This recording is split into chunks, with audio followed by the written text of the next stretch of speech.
Two games of hoops on a Thursday night. Knicks get it done in Knicks fashion. Clippers extend the series to a game seven. We're going to get into it now. My name is Shlomo Stark, My name is Leo Jacob. and this is the NBA Daily Recap in 15 minutes or less. Levy, game of the day. Knicks beat the Pistons in six. I had them winning in five.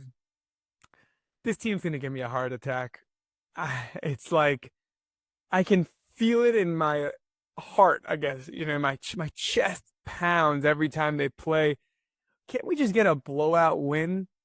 If you look at the just the whole series and like just go quarter by quarter, it was as close a series as anything. Yeah, they were very Every motivated. game, every game down to the finish line, and this could only end in the Knicks in the most Knicks way possible. Asar Thompson, did I get it right? Is it Asar or is it a man? Sorry, you're good. Asar Thompson been playing phenomenal defense on Brunson the entire game, and yet when it mattered most, Asar Thompson flew off my screen. Could not even see him. Just went like the road runner, like that beep beep, and just was gone. And Brunson, like he's done 1,000 times, and what's earned him Clutch Player of the Year, drained the three. Then the Knicks played great defense on the ensuing possession, did not let him get a shot off. Knicks win 4-2. Uh, I want to give props to the Pistons. I don't like them. At one point, I even called for their death. Um, it was Allegedly. great. She's Allegedly. like, allegedly. I actually liked at the end, even though they've hated each other the last 2 weeks, they all hugged. Nothing but respect.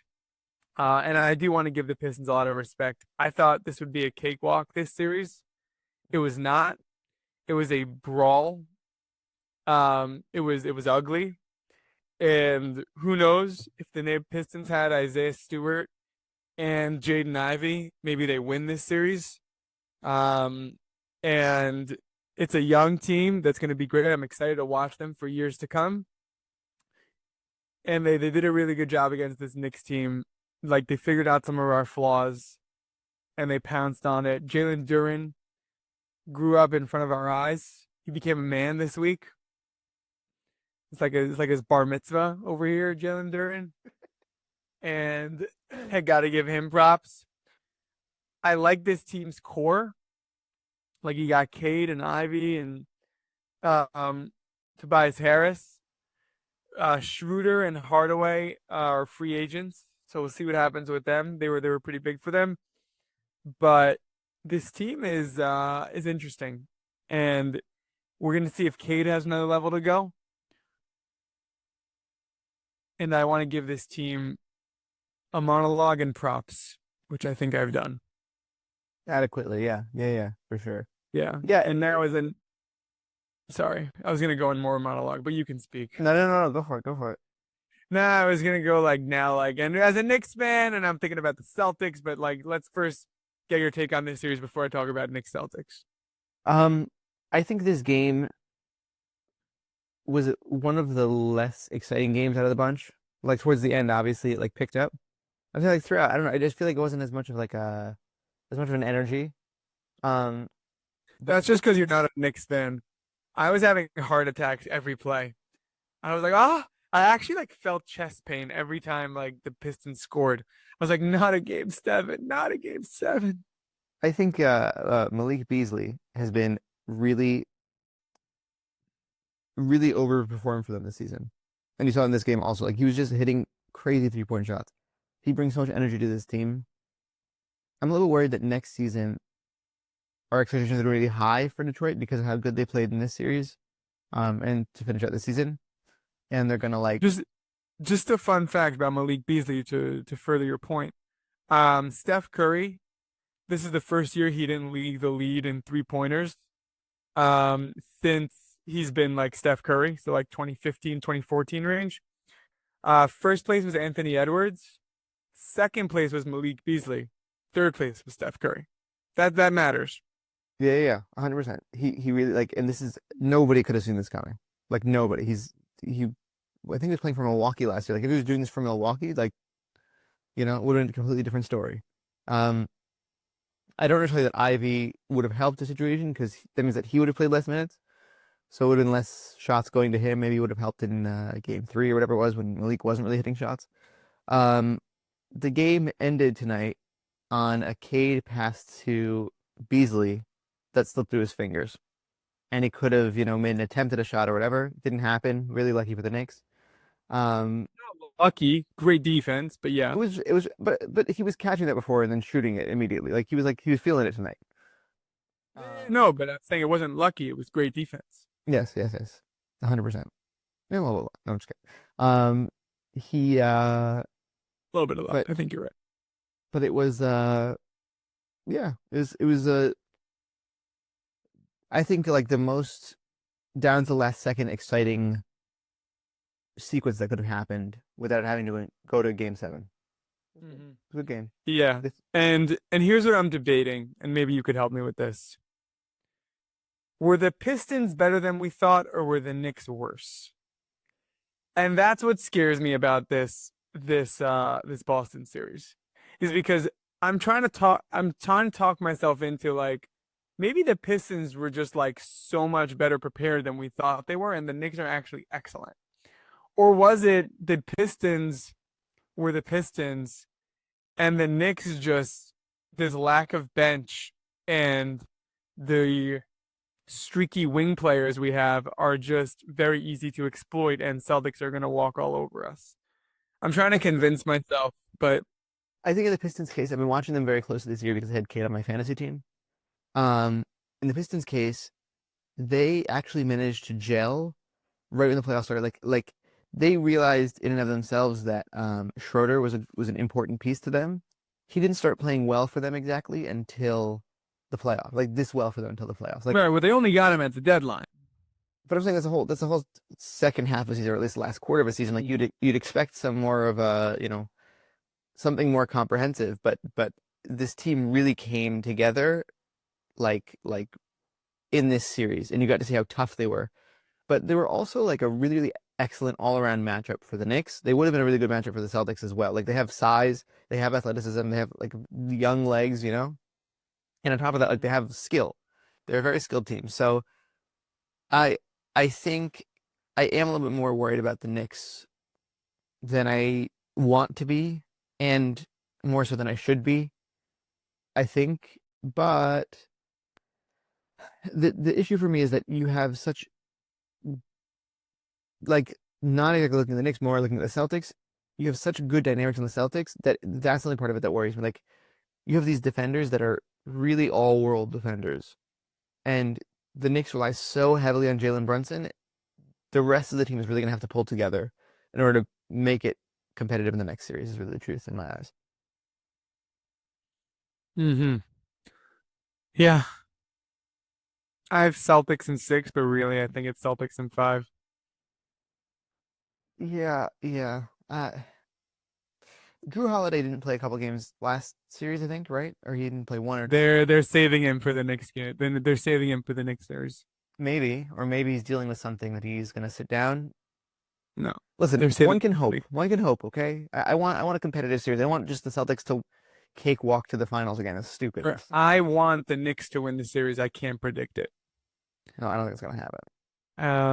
I'm predicting Knicks Celtics in 6, when in reality I think it's Celtics in 5.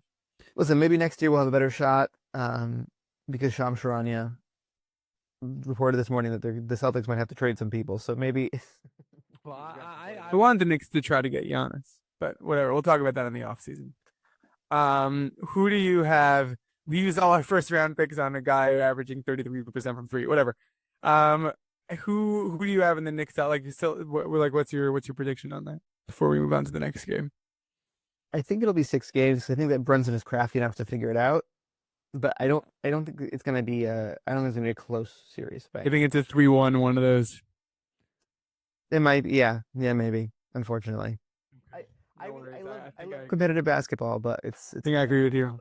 I will be, by the way, just fun fact for our listeners, I will be in the US for all 2 weeks of these games. So Watch I party. don't think I'm gonna end up going, but if there's a game 7 in Boston, you might see me there. Like I might just drive up to Boston and be like, Will let's you be freaking sitting go. with Ben Stiller and Timothy Chalamet, and then you see Shlomo?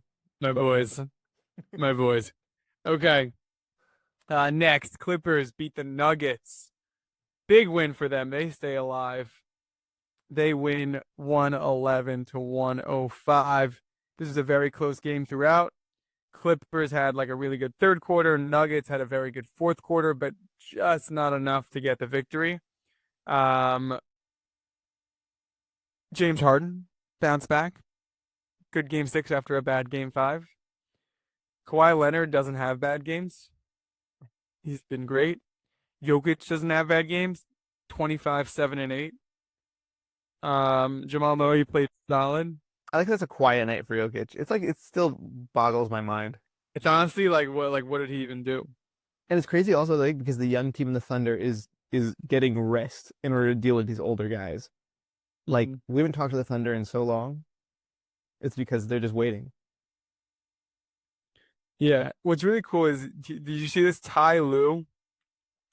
He would like he was checking in on people yesterday Uh, and like wanted to see. He was like apparently he like doesn't do this, but he was like texting people, calling people yesterday like on their day off. And to quote to quote him, he like said in the post game, he said he took a lot of temperatures and he wanted to make sure they were mentally ready to fight for their playoff lives. I love Ty Lue. He's great. I think he hanged himself from the Cleveland his Cleveland stint, you know. Yeah. Listen, it's my two favorite words in sports. Game 7. I love Game 7.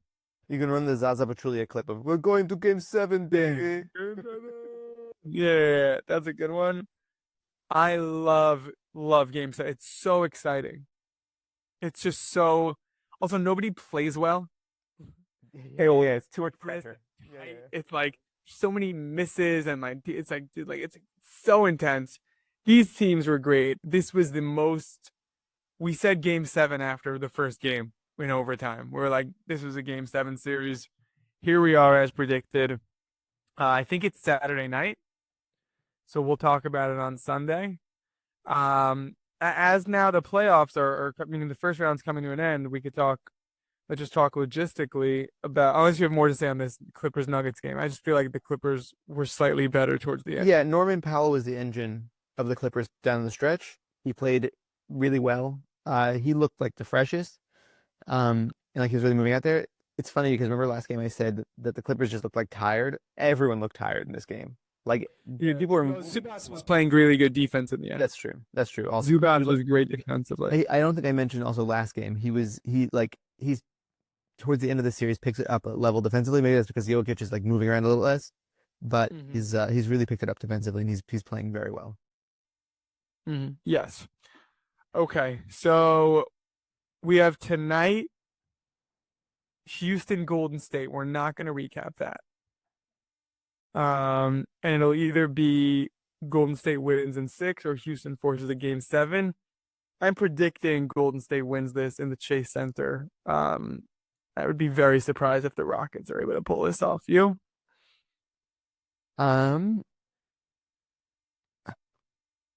I don't know. It's hard to say because just based off of last game, they kind of figure out a little of the formula. I would say, yeah, let's say Warriors. Let's say Warriors. I think they're going to be upset about last game. They're going to be in Chase. Okay, great. And then Sunday, meaning Saturday night, the Clippers in Denver have their game 7. So Sunday we'll recap that game and then we'll do predictions of round 2 total series. Perfect. Even though we already predicted the Celtics next one. We'll have the schedules out and everything like that. Okay, that was the NBA Daily Recap in 15 minutes or less. I want to thank you, Levy, for co-hosting and producing and just being a good-looking guy. And I want to thank you for listening.